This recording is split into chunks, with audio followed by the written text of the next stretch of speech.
20,000 റുപ്യയിൽ കൂടുതലുള്ള പൈസ bank check മുഖേന അല്ലാതെ കൊടുത്താൽ നിങ്ങൾക്ക് ആ പൈസ കിട്ടൂല. സുപ്രീം കോടതി പറഞ്ഞിരിക്കണം. കുറെ വട്ടിപ്പലിശക്കാരുണ്ട്. ഓല് നമ്മളെ അടുത്തുനിന്ന് ചെക്കും വാങ്ങി കണ്ട് 50,000 റുപ്യാണ് നമ്മൾ വാങ്ങിയെന്ന് വെച്ചാൽ 5 ലക്ഷം എഴുതി കൊടുക്കും.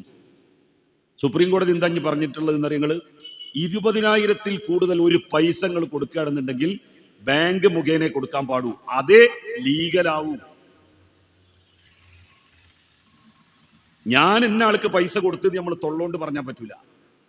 അത് വാപ്പ മകനക്ക് കൊടുക്കുകയാണെങ്കിലും മകൻ വാപ്പാക്ക് കൊടുക്കുകയാണെങ്കിലും ഒക്കെ ഒന്നുകിൽ ഗൂഗിൾ പേ അല്ലെങ്കിൽ കടം കൊടുക്കുകയാണെങ്കിൽ, അല്ലെങ്കിൽ ഇപ്പൊ വാപ്പായ മക്കൾക്കും മക്കൾ വാപ്പാർക്കും കൊടുക്കണേന് നമ്മള് എന്തു വെക്കലില്ല, കണക്ക് വെക്കലില്ലല്ലോ.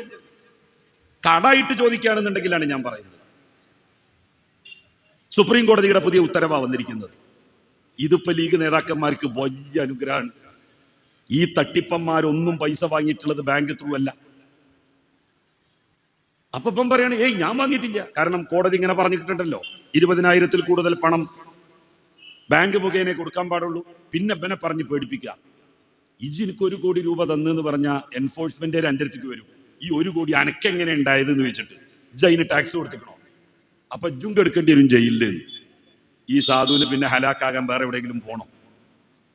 ഇത് പറഞ്ഞിട്ടാണ് ഈ നാട്ടിലെ ജനങ്ങളെ മുഴുവൻ ഇവർ പറ്റിച്ചുകൊണ്ടിരിക്കുന്നത്. കാര്യമൊക്കെ നമുക്ക് ലീഗലായിട്ട് സൗഹൃദം ചങ്ങാത്തോ ആവാ, പൈസയുടെ ഇടപാട് വേണ്ട.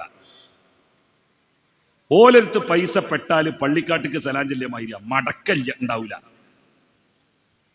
കബറിന്റെ ഉള്ളിൽ കെടുക്കല്ലേ, എങ്ങനെ മടക്കുക?